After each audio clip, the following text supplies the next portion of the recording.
تنظیم و عمل، تہذیب و ادب، اخلاص و وفا، احسان و کرم، سرکار کی حسن سیرت سے کیا کچھ نہیں سیکھا دنیا نے۔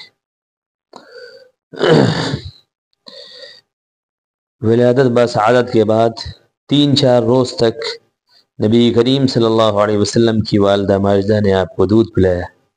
پھر آپ کے چچا ابو لہب کی آزاد کردہ کنیز سویبہ رضی اللہ عنہ نے آپ کو دودھ پلایا۔ آپ کے چچا ابو لہب کو جب سویبہ نے نبی کریم صلی اللہ علیہ وسلم کی ولادت بسعادت کی خوشخبری سنائی تو ابو لہب نے اس خوشی میں اسی وقت حضرت سویبہ کو آزاد کر دیا، اور سویبہ ہی نے نبی کریم صلی اللہ علیہ وسلم سے پہلے آپ کے چچا حضرت حمزہ رضی اللہ عنہ کو بھی دودھ پلایا تھا، اسی لیے حضرت حمزہ رضی اللہ عنہ آپ کے رضاعی بھائی ہیں۔ اور آپ علیہ الصلوۃ والسلام کے بعد حضرت سویبہ رضی اللہ عنہ نے حضرت ابو سلمہ رضی اللہ عنہ کو بھی دودھ پلایا۔ نبی کریم صلی اللہ علیہ وسلم حضرت سویبہ کا بڑا اکرام فرماتے تھے۔ حضرت خدیجہ رضی اللہ عنہ سے نکاح ہو جانے کے بعد حضرت سویبہ نبی کریم صلی اللہ علیہ وسلم کی خدمت میں حاضر ہوا کرتی۔ ہجرت کے بعد بھی مدینہ سے منورہ سے آپ سویبہ کے لیے کبھی ہدیہ بھیجتے۔ جب مکہ مکرمہ فتح ہو گیا تو نبی کریم صلی اللہ علیہ وسلم نے حضرت سویبہ اور ان کے بیٹے مسروح کو معلوم کیا، پتہ چلا کہ دونوں کا انتقال ہو چکا ہے۔ پھر فرمایا کہ ان کے رشتہ داروں میں سے کوئی زندہ ہے تاکہ اس کے ساتھ کچھ سلوک اور احسان فرمائیں۔ معلوم ہوا کہ ان کے خیش اور اقارب میں سے رشتہ داروں میں سے کوئی زندہ نہیں۔ حضرت سویبہ رضی اللہ عنہ کے بعد حضرت حلیمہ سعدیہ رضی اللہ عنہ نے آپ کو دودھ پلایا۔ عرب میں یہ دستور تھا کہ شریف لوگ اپنے دودھ پیتے بچوں کو ابتدا ہی سے دیہات میں بھیج دیتے تاکہ دیہات کی صاف و شفاف آب و ہوا میں ان کی پرورش ہو، زبان ان کی فصیح اور عرب کا اصلی تمدن اور عربی خصوصیات ان سے علیحدہ نہ ہو۔ چنانچہ حضرت عمر رضی اللہ عنہ کا قول ہے کہ معد بن عدنان کی حیت کو اختیار کرو، یعنی عجم کا لباس اور ان کی حیت نہ اختیار کرو، اور شدائد پر صبر کرو اور موٹا پہنو، یعنی تنعم میں نہ پڑو۔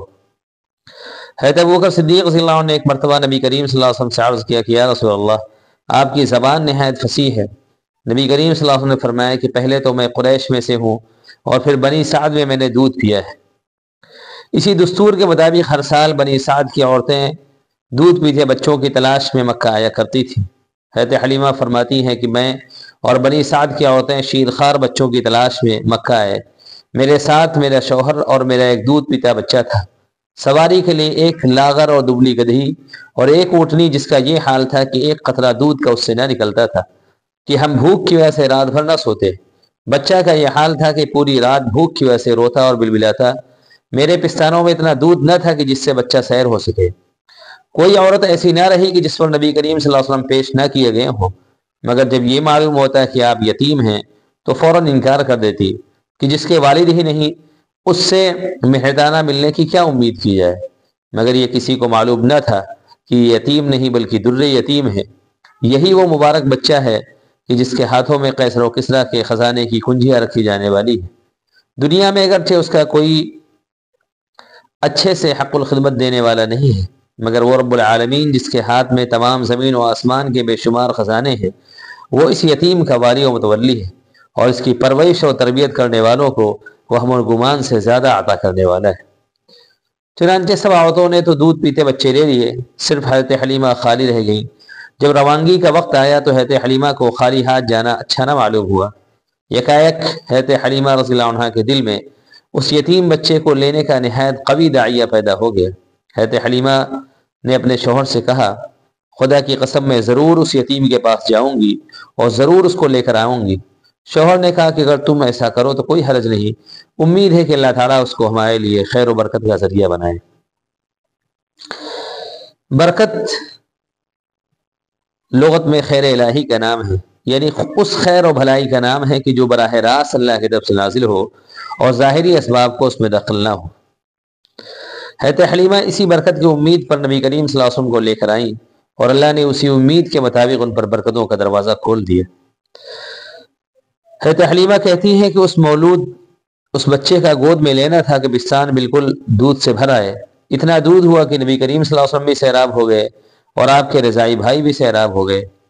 اونٹنی کا دودھ دوہنے کے لیے اٹھے تو دیکھتے ہیں کہ اس کے تھن دودھ سے بھرے ہوئے ہیں۔ میں نے اور میرے شوہر نے خوب سیر ہو کر دودھ پیا، رات نہایت آرام سے گزری۔ صبح ہوئی تو شوہر نے حضرت حلیمہ سے کہا تعلمی واللہ یا حلیمہ لقد اخذت نسبۃ مبارکہ، کہ حلیمہ خوب سمجھ لو کہ خدا کی قسم تم نے بہت ہی مبارک بچہ لے لیا ہے۔ اس پر حضرت حلیمہ نے کہا کہ خدا کی قسم میں یقین سے کہتی ہوں کہ البتہ میں اللہ سے یہی امید رکھتی ہوں۔ قافلے کی روانگی کا وقت آیا، سب سوار ہو کر چل پڑے۔ حضرت حلیمہ بھی اس بچے کو لے کر سوار ہوئی۔ حضرت حلیمہ کی وہ دبلی پتلی سواری جس کو پہلے مار مار کر ہکایا جاتا تھا، وہ اب اس تیز رفتاری سے چل رہی تھی کہ کسی کے روکے نہیں رکتی۔ ساتھ والی عورتوں نے پوچھا کہ حلیمہ یہ وہی سواری ہے؟ عورتوں نے کہا خدا کی قسم اس کی شان ہی جدا ہے۔ اس طرح ہم بنی سعد میں پہنچے۔ اس وقت بنی سعد کی سرزمین سے زیادہ کسی یہاں قحط نہ تھا۔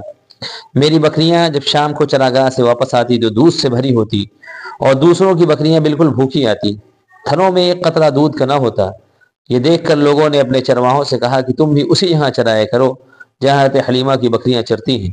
چنانچہ ایسا ہی کیا گیا، مگر پھر بھی یہی ہوا کہ شام کو حضرت حلیمہ کی بکریاں پیٹ بھر کر واپس آئیں، دودھ سے لبریز آئیں، اور دوسری بکریاں بھوکی پیٹ واپس آ گئیں، تھنوں میں ایک قطرہ دودھ نہ ہوتا۔ حضرت حلیمہ کہتی ہیں کہ اللہ تعالی ہم کو اسی طرح خیر و برکت دکھاتا رہا اور ہم اللہ کی طرف سے اسی طرح خیر و برکت کا مشاہدہ کرتے رہے۔ اس طرح جب 2 سال پورے ہو گئے تو میں نے آپ کا دودھ چھوڑا دیا، اور جب 2 سال پورے ہو گئے تو حضرت حلیمہ آپ کو لے کر مکہ آئیں تاکہ حضرت آمنہ کی امانت ان کے حوالے کر دیں، مگر آپ کے ہونے کی وجہ سے اللہ تعالیٰ کی جو برکتیں تھیں اس وجہ سے حضرت حلیمہ نے حضرت آمنہ سے درخواست کی کہ اس در یتیم کو چند اور روز میرے پاس چھوڑ دیں۔ ان دنوں مکہ میں بھی وبا تھی، ادھر حضرت حلیمہ کا غیر معمولی اصرار، اس لیے حضرت آمنہ نے حضرت حلیمہ کی درخواست منظور کر لی اور نبی کریم صلی اللہ علیہ وسلم کو اپنے ساتھ لے جانے کی اجازت دے دی۔ حضرت حلیمہ آپ کو لے کر بنی سعد واپس آ گئی، اور چند ماہ گزرنے کے بعد نبی کریم صلی اللہ علیہ وسلم بھی اپنے رضاعی بھائیوں کے ساتھ جنگل میں بکریاں چرانے جانے لگے۔